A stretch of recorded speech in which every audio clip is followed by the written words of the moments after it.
너희는 그의 말을 들어라. 너희는 그의 말을 들어라. 라는 제목으로 오늘 말씀을 나누도록 하겠습니다. 이제 내일 모레면 이제 설날입니다. 설날. 이제 음력으로 새해가 되는 날이죠.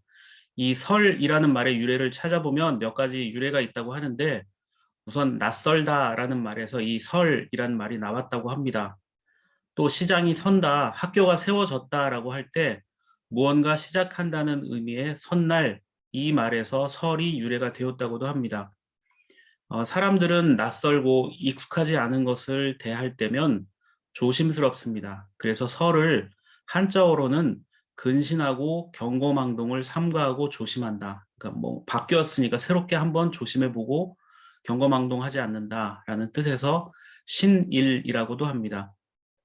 예전에는 설 명절에 받는 가장 큰 스트레스 하면 뭐 뉴스를 통해서 항상 나왔던 이야기가 친지들을 만나면 잔소리하거나 불편한 이야기들을 묻기 때문에 정신적으로 부담이 크다. 뭐 이런 얘기를 했지만 지난 2년여간의 시간에 걸쳐서 이 코로나 때문에 이제는 온라인 추모 또는 거리두기 등으로 인해서 또 다른 신일의 시기를 우리는 보내고 있습니다. 코로나 시대가 3년째 되면서 삶의 모습이 많이 바뀌었습니다.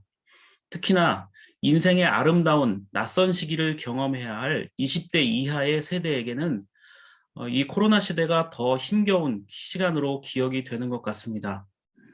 얼마 전에 인터넷에서 어느 해에 출생한 사람이 가장 불쌍한가를 두고 논쟁이 벌어졌습니다. 어느 때에 태어난 사람이 가장 불쌍한가?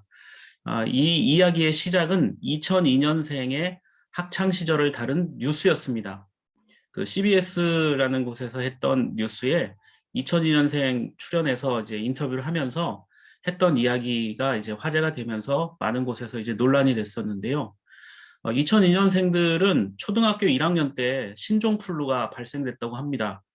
그리고 6학년 때는 세월호 참사로 인해서 수학여행이 취소당했고 중학교 1학년이 되었을 때는 메르스 사태가 벌어지고 또 그 시기에 자유학기제 그리고 교육과정 개편 등으로 인해서 대입 준비를 어떻게 해야 할지 모를 정도로 굉장히 혼란한 시기를 보내게 되었다. 그리고 2020년 고등학교 3학년이 되었을 때는 코로나 바이러스가 발생했고 2021년에는 드디어 신입생이 되었지만 비대면 입학식이라는 사상 초유의 경험을 하게 됩니다. 그래서 2021년에 대학 1학년이 되었지만 뭐 캠퍼스의 낭만, 새내기 모임, 동아리 축제 이런 것들을 이제는 할 수 없고 학과 수업 또는 실습마저도 비대면으로 진행되었고 심지어 전문대학을 다니는 학생들은 졸업 앨범도 찍지 못한 채 졸업을 하는 게 아니라 졸업을 당하는 코로나 학번이 되었다라고 이야기합니다. 자, 02년생들이 가장 힘들었다. 이런 경험들. 그래서 참 씁쓸하구나. 불쌍하다라는 생각을 할 수 있는데 이 이야기에 가장 큰 반발을 했던 사람들이 있습니다. 바로 이 2002년생에 대한 반발을 했던 사람들이 바로 그 다음에 태어난 2003년생들이었습니다. 우리도 2002년생만큼 고생했다 하면서 우리 때도 세월호, 메르스, 코로나로 인해서 우리는 초등학교, 중학교, 고등학교 시절에 수학여행을 한 번도 못 간 세대다라고 이야기했습니다. 이것도 굉장히 큰 충격적인 사건입니다. 수학여행을 한 번도 못 간 학창 시절을 보냈다. 그러자 이번에는 좀 더 나이 든 선배들이 라떼를 들고 등장했습니다. 이 친구들은 바로 1997년에 태어난 IMF 세대입니다. 자신들의 어떤 파란만장한 그 시간들을 이야기하면서 뭐 IMF로부터 우리가 태어나서 이제 코로나 사태까지 자신들의 겪어야 했던 이야기를 쭉 이야기하는데 누가 더 힘들었는가를 이야기하는 마치 이 군인들이 예비군들이 나와서 누구 군 생활이 더 힘들었는가를 주장하는 것과 같은 이야기. 자, 이제 서로 자기가 가장 힘든 시기를 보내고 있다라고 이야기하니까 나중에는 이제 나이 드신 분들이 부모님 세대가 할머니 세대가 뭐 일제시대 뭐 이런 것들이 쭉 나오다가 급기야 대한민국 역사상 그러면 가장 저주받은 세대는 누구인가 역사 추적이 시작되었습니다. 그래서 이게 어디까지 올라갔냐면요. 대한민국 역사상 가장 저주받은 세대, 불쌍한 세대 3위가 임진왜란, 정묘호란, 병자호란을 경험한 1580년대에 태어난 사람들이다. 이렇게 말합니다. 일생 자체가 다 역사에 남을 전쟁을 경험한 세대. 2위는요. 1660년대생이 대기근을 2번이나 경험했다라고 이야기하면서 이들이 가장 불쌍한 역사 세대 2위에 올랐습니다. 이 사람들은 오히려 전쟁 때가 더 나았다 할 정도로 굉장히 그 흉년과 대재앙에 시달렸던 시기였습니다. 그리고 대망의 1위는 어떤 시대였냐? 뭐 좋지 않은 경험이긴 하겠지만 1220년대 고려시대에 태어났던 사람들이 바로 10대 때부터 40대까지 무려 9번에 걸친 몽골과의 전쟁을 경험하게 됩니다. 10대 때에만 2번에 걸친 몽골의 침입이 있었고 40대까지 끊임없이 전쟁이 일어납니다. 그리고 이 이후에는 식민지가 되어서 각종 수탈을 당하게 되죠. 그런데 이런 저주받은 역사의 세대들을 쭉 이야기하다가 사람들이 가장 많이 공감한 베스트 댓글 2개가 있었습니다. 그게 뭐냐면 과거를 알 게 뭐냐. 지금 난 취직이 안 되고 흙수저인데 내가 가장 저주받은 세대다라는 글과 내 조상들은 저걸 다 견디고 살아남으시고 자손도 남기셨는데 그걸 내가 끊을지도 모른다고 생각하니 참 이렇게 이야기하는 것이었습니다.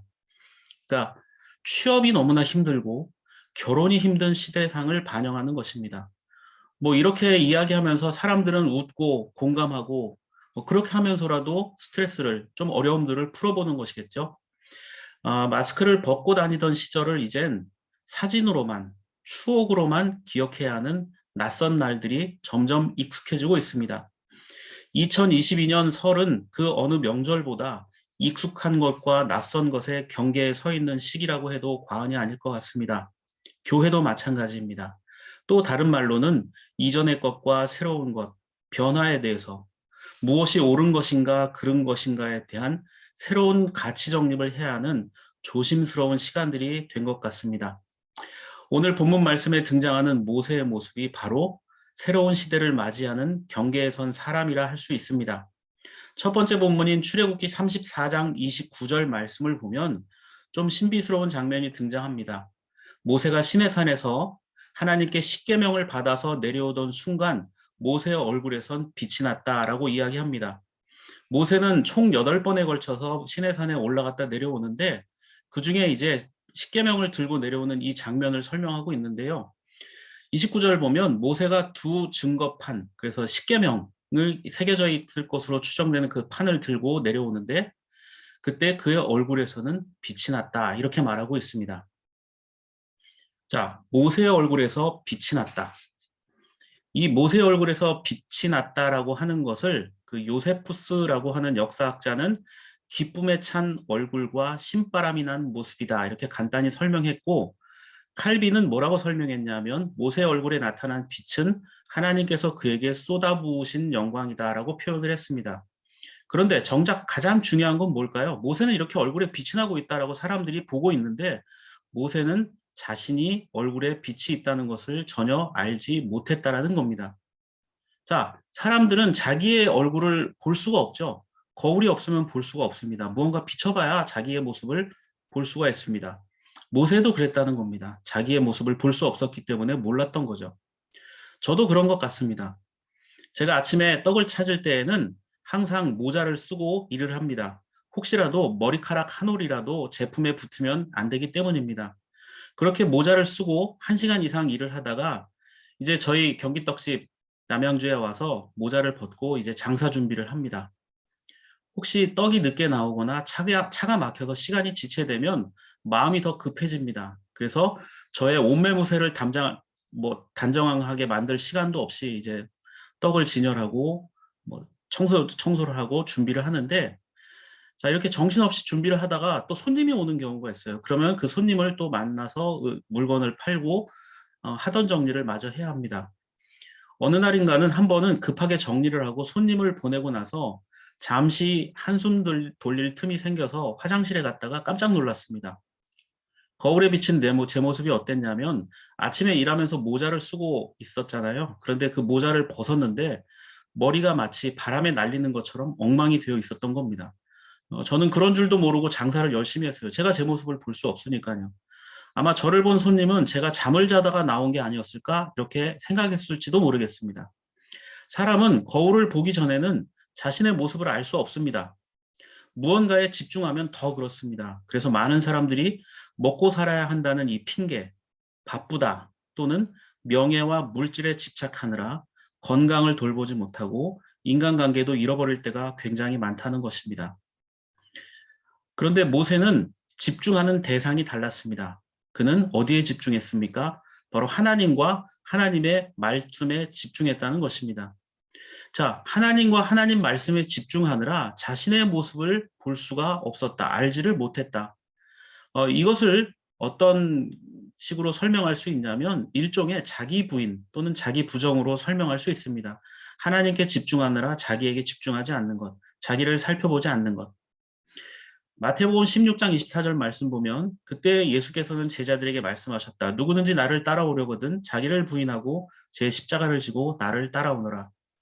그렇습니다. 자기를 부인하고 십자가를 지고 주님을 따른다는 것은 하나님께 집중하는 것입니다. 그렇기 때문에 자신의 성공, 자신의 영광에 집중하는 것이 아니라 오직 하나님의 영광과 하나님의 기쁨을 위해 살아가는 것을 말합니다. 주어진 조건이나 환경에 집중하는 것이 아니라 오직 하나님만 보고 가는 겁니다. 이렇게 무서울 정도로 하나님께 집중하며 살아가는 사람들을 보면 어떨까요? 자신의 어떤 안위나 자신의 영광이 아니라 하나님의 영광만을 위해서 뛰어가는 사람들을 보면 낯설다라는 느낌 또는 야, 저 사람 하나님 참 무섭게 믿는다라고 이야기할 수도 있다는 점입니다. 그래서 출애굽기 34장 30절부터 32절 말씀을 보면 사람들이 빛나는 모세의 그 모습을 보고 가까이 가기를 두려워했다 이렇게 되어 있습니다. 가까이 가기를 두려워했다. 칼빈은 이 부분을 단순한 공포와 두려움의 대상으로 모세를 본 것이 아니라 모세와 백성들 사이에 차이점이 이렇게 있었다라는 겁니다. 즉 모세가 하나님께 집중하며 가까워진 만큼 백성들은 상대적으로 하나님에게서 멀어졌기 때문에 자신들과 전혀 달라진 모세의 모습이 당황스러웠을 것이라는 점입니다. 저 사람 너무 변했는데? 저 사람 예전에 알던 모세가 아닌데? 저거 진짜 모세 맞아? 하는 이런 반응이었다는 겁니다. 31절에 모세가 부르니까 그제야 사람들이 모세에게 가까이 갔다라고 말합니다. 마치 부활하신 예수 그리스도께서 배에 타고 있던 제자들 앞에 다가갈 때 유령이라 두려워했던 그 제자들에게 나다 두려워하지 말라라고 했을 때 주님인 줄 알았던 것처럼 모세도 역시 마찬가지의 이 장면을 묘사하고 있습니다. 그리고 32절에서 자신이 만나고 들은 하나님의 말씀을 모세가 백성들에게 전해주게 됩니다. 33절에 의하면 빛이 나는 얼굴로 하나님의 말씀을 전하던 모세는 말이 끝나면 수건으로 얼굴을 가렸다. 이렇게 되어 있습니다. 자, 말이 끝나면 수건으로 얼굴을 가렸다. 왜 그럴까요? 그리고 하나님 앞에 나갈 때는 다시 수건을 벗었습니다. 이 모습을 보면서 야, 이게 뭔가 하나님과의 관계에 있어서는 특별한 게 있겠구나. 그래, 하나님 앞에 나갈 때는 우리가 뭐 감추고 덮을 게 없이 다 벗어내고 다 내려놓고 가는 것이겠구나. 하지만 사람들을 만날 때는 뭔가 좀 덮을 게 필요할 수도 있겠구나. 이렇게 생각할 수 있습니다. 그런데 인간은 참 이상하죠. 모세의 입을 통해서 나오는 말씀을 중요하게 본 게 아니라 어느 순간부터 모세의 얼굴에서 나는 빛에 관심을 갖게 되었습니다. 즉 모세의 얼굴을 보면 빛이 나는데 그게 하나님의 빛이다. 그 빛을 쏘이면 급기야 이런 생각까지 했을지 몰라요. 빛을 쏘이면 아픈 게 치료된다. 만사형통하게 될 것이다. 모세의 말이 아니라 그 얼굴을 보라. 그 빛을 보라. 마치 그 모 대선 후보가 내 얼굴을 바라봐, 내 눈을 바라봐, 뭐 이렇게 이야기하듯이 모세의 얼굴을 보면 우리는 성공할지도 모른다라고 사람들이 착각하기 시작하니까 모세가 사람들에게 말할 때는 얼굴을 수건으로 덮어버렸다. 이렇게 말하고 있습니다. 35절을 보면 이스라엘 자손이 자기의 얼굴에서 빛이 나는 것을 보게 되므로 모세는 주님과 함께 이야기하러 들어갈 때까지는 다시 자기의 얼굴을 수건으로 가렸다. 이렇게 되어 있습니다. 이런 모세의 행동에 대해서 바울이 뭐라고 해석을 했냐 하면 오늘 두 번째 본문인 고린도후서 3장 13절을 보면 모세는 이스라엘 자손이 자기 얼굴의 광채가 사라져가는 것을 보지 못하게 하려고 그 얼굴에 너울을 썼지만 그와 같은 일은 우리는 하지 않습니다. 이렇게 설명하고 있어요. 바울은 뭐라고 얘기했냐면 모세 얼굴에 있었던 그 광채는 점점 사라져가는 것이었다라고 설명합니다. 점점 사라져가는 것이었다. 그러니까 바울에 의하면 모세에게 나타났던 빛이 점점 사라져가기 시작했고 모세가 그걸 알았다는 겁니다. 그런데 사람들이 그걸 보면서 무슨 생각을 했을까요? 야, 모세의 얼굴에서 빛이 사라져간다. 저 사람 신통력이 떨어져가는 게 아닐까? 저 사람 능력이 사라지는 게 아닐까? 이렇게 착각할 수도 있었거나 아니면 그것을 통해서 모세를 배척하려고 할 수 있었기 때문이 아닐까라는 생각도 해봅니다. 또 한 가지 가능한 추정은 뭐냐면 모세는 자신에게 나타났던 그 빛은 유한한 것임을 알았기 때문에 하나님 말씀에 집중하도록 얼굴을 가려버린 것입니다. 하나님 말씀을 듣고 하나님께 집중하십시오. 내 얼굴을 왜 바라봅니까? 라는 것이었을지도 모른다는 겁니다. 인간에게 영원한 빛이란 존재할 수가 없습니다. 인간이 만들어내는 성공과 업적은 영원한 영광이 될 수 없습니다. 한때 성공했어도 그때 잘 나갔다 해도 결국 시간이 지나면 아무것도 아닙니다. 그냥 다 나 때는 그랬지라는 것. 나는 한때 그런 시절이 있었지라는 것입니다. 모세는 주님의 말씀과 그 영광만이 영원한 것임을 깨닫게 하려고 수건으로 자신의 얼굴을 덮어버린 것입니다. 쓸데없는 것에 관심 갖지 말라는 것입니다. 이건 곧 사라질 것이다라는 겁니다. 이게 옛 약속, 즉 구약의 한계라는 겁니다. 14절에 이 바울의 설명을 좀 더 보면 이해를 돕기 위해서 공동번역 성경으로 보시면 이렇게 되어 있습니다. 과연 이스라엘 백성들의 마음은 오늘날에 이르기까지도 너울에 가려져서 우둔해지고 말았습니다.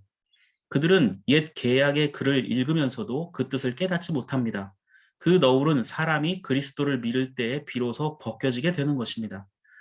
자, 믿음 없는 자들은 하나님을 제대로 집중하지 못하고 있는 사람들은 자신에게서 어떻게든 빛이 나게 하려고 합니다.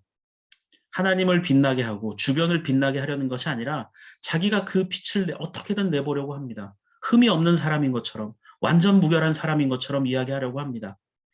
그러나 인간이 만들어내는 영광이란 하나님 앞에서 아무것도 아니죠. 우리가 진정으로 영광스럽게 될 때가 언제입니까? 우리의 참된 주인이신 예수 그리스도를 만나게 되면 그러한 인간적인 모든 것들이 벗겨지게 되고 진정으로 하나님께 영광을 드러내며 살아가게 될 수 있을 것이라는 점입니다.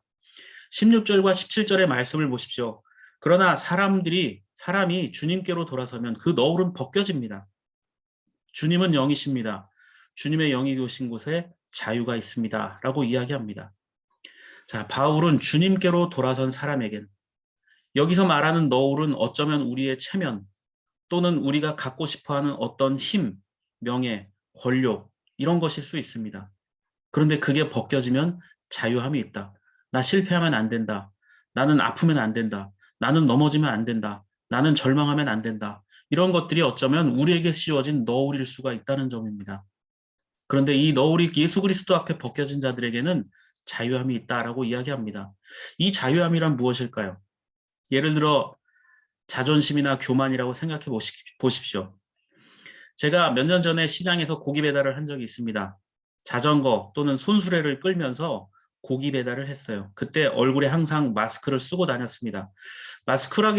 보다는 얼굴 가리개였습니다. 날이 춥기도 했지만 제 마음속 깊은 곳에선 혹시 누군가 나를 알아보면 부끄러울지도 모른다라는 생각 때문이었습니다. 모세처럼 겸손해서 가린 게 아니라 교만해서 가린 겁니다.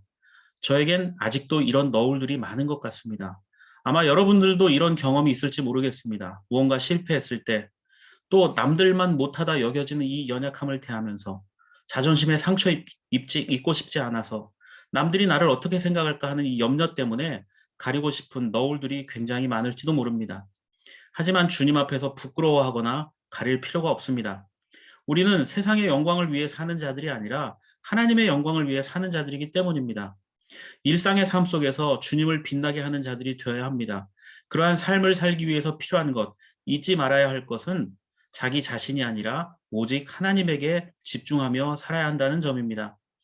오늘 세 번째 본문인 누가복음 9장 28절부터 36절을 보면 베드로가 주님 앞에 고백을 한 이후에 8일 정도 되었을 때 예수님은 베드로와 요한과 야고보를 데리고 기도하러 산에 가셨습니다.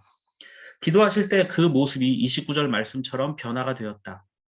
마치 모세가 하나님을 만나고 난 이후에 빛이 났던 것처럼 예수 그리스도께서도 변해서 빛이 났습니다. 희게 빛이 났다. 그런데 30절을 보면 두 사람이 나타나 예수님과 이야기를 하는데 모세와 엘리야였습니다. 어떻게 보면 모세가 시내산에서 내려올 때의 그 모습과 예수 그리스도의 모습이 굉장히 비슷한 면이 있습니다. 자, 이 세 사람이 모여서 어떤 이야기를 했냐면요. 예수님께서 어떤 고난과 고통을 당하시고 떠나가시게 될 것인가에 대한 이야기였습니다. 31절 보면 이렇게 되어 있습니다. 그들이 영광에 쌓여 나타나서 예수께서 예루살렘에서 이루실 일, 곧 그의 떠나가심에 대해 말하고 있었다. 즉 주님의 떠나가심, 즉 십자가의 고통과 죽으심에 대해 이야기하고 있었다라는 겁니다. 여기서 떠나가심을 헬라어 성경은 엑소더스라고 합니다. 엑소더스. 이 엑소더스라는 말에서 영어의 출애굽기라는 말로 번역이 됩니다. 그래서 이 엑소더스는 출애굽기. 이 엑소더스라는 말은 밖으로라는 엑스라는 말과 길이라는 뜻의 호도스가 합쳐진 말입니다. 주님은 세속의 길, 인간의 업적이 빛나는 길을 벗어나서 하나님의 영광을 위한 길을 가기로 하셨다고 이야기하셨습니다. 그런데 문제가 벌어집니다. 32절을 보면 이렇게 되어 있습니다. 베드로와 그 일행은 잠을 이기지 못해서 졸다가 깨어나서 예수의 영광을 보고 또 그와 함께 서 있는 그 두 사람을 보았다. 자, 예수님과 다른 모세와 엘리야가 만나서 영광 중에 쌓여 이야기하고 있을 때 잠들어 있던 베드로와 나머지 두 제자가 깨어나서 뭘 합니까? 이 신비한 광경을 바라보게 되죠. 전후 사정을 잘 몰라요. 여러분 피곤하면 잠을 잘 수 있습니다. 그런데 문제는 알지도 못하면서 참견하는 오지랖이 문제입니다. 차라리 그냥 더 잤으면 되는데 예수님과 모세, 엘리야의 대화가 끝나고 그들이 떠나려 할 때 베드로가 나서서 한마디 거듭니다. 뭐라고 했을까요? 33절을 보면 베드로는 초막을 세우자고 합니다. 초막. 이 풀로 만든 그늘을 막을 수 있는 그늘막 같은 겁니다. 아주 간단한 건물입니다. 자, 그런데 한번 생각해 보십시오. 예수님이 모세와 엘리야를 만나서 대화했던 곳이다. 거기에 초막을 세웠다. 그러면 나중에 어떻게 할까요? 초막을 세우면 이게 기념이 안 될 테니까 좀 더 좋은 걸 세워야 되지 않을까. 그래서 기념비라도 세워야 될 거 아니냐 이렇게 생각할 수 있겠죠. 그리고 시간이 지나면 기념비를 보호해야겠다라는 명목으로 지붕을 만들고 건물을 만들고 사람들이 많이 오면 훼손될 것 같으니까 여기를 통제하자. 입장료를 받자 하면서 성스러운 곳이 되겠죠. 여러분 인간은 조금만 한눈을 팔아도 자기 자신을 위해서 기념비를 세우려 하는 어리석은 존재들일 뿐입니다. 베드로가 세우자고 했던 초막은 그냥 단순한 초막이 아니라 바로 기념비입니다. 기념비. 잊어먹지 말자. 이곳에서 내가 본 것을 기억하고 여기를 아주 좋은 장소로 만들자라는 것입니다. 인간의 어리석임이 바로 그겁니다. 하나님을 어떤 무소부재하신 분으로 여기는 것이 아니라 자신이 원했던 곳, 자신만의 특별한 경험이 있는 곳으로 한정시켜버리려 한다는 것입니다. 그때 구름 속에서 소리가 들립니다. 35절, 36절 보면 구름 속에서 소리가 났는데 이는 내 아들이요 내가 택한 자다. 너희는 그의 말을 들어라. 그 소리가 끝났을 때 예수만이 거기에 계셨다. 제자들은 입을 다물고 그들이 본 것을 얼마 동안 아무에게도 알리지 않았다. 이렇게 되어 있습니다. 여러분 사람들은 어떻습니까? 자신의 흠을 가리기 위해서 뭔가를 덮으려 하고 아니면 자기의 잘된 일들을 나타내기 위해서 자기를 더 빛나는 사람처럼 꾸미려고 합니다. 자, 빛을 내려고 하려면 자랑하려면 빛을 내려고 하고 감추고 싶으면 무언가를 덮어버리죠. 자, 모세의 얼굴이 빛났을 때 모세는 어떻게 했습니까? 수건으로 자기 얼굴을 덮어버렸죠. 바울은 또 뭐라고 얘기합니까? 우리가 주님 앞에 덮여 있는 이 너울들을 다 벗겨내야만 한다. 그리스도 앞에 그 너울들을 벗겨내야 우리가 진정한 그리스도를 만나게 될 것이다라고 이야기하지 않습니까? 자, 35절 말씀에 이 모세와 그 제자들에게 말이 들립니다. 바로 그의 말을 들어라. 누굽니까? 그의 말은 바로 예수 그리스도의 말을 들어라. 그리고 36절에 그 소리가 끝났을 때에는 예수만 거기에 계셨다. 이렇게 되어 있죠. 자, 우리에게 참된 자유와 영광의 빛을 주시는 분은 오직 주님밖에 없습니다. 나를 위한 허세와 자존심의 수건과 가면, 그리고 나만을 위한 기념비를 세우려 해서는 안 됩니다. 무언가 특별한 것을 해야 하나님께 영광을 드리는 것이 아니라 바로 오늘 주님의 말씀을 듣고 우리에게 주어진 삶을 최선을 다해서 살아가는 것이 바로 거룩한 일이고 하나님의 영광을 드러내는 일입니다. 또 내가 빛나는 것이 아니라 내 주변을 나와 함께하고 있는 사람들을 빛나게 할 때 그것은 더 하나님을 영광스럽게 하는 삶이 될 수 있다는 길입니다. 우리의 영광이 아니라 언제나 주님의 영광을 위해서 살아가는 저와 여러분들의 삶의 모습이 되기를 바랍니다.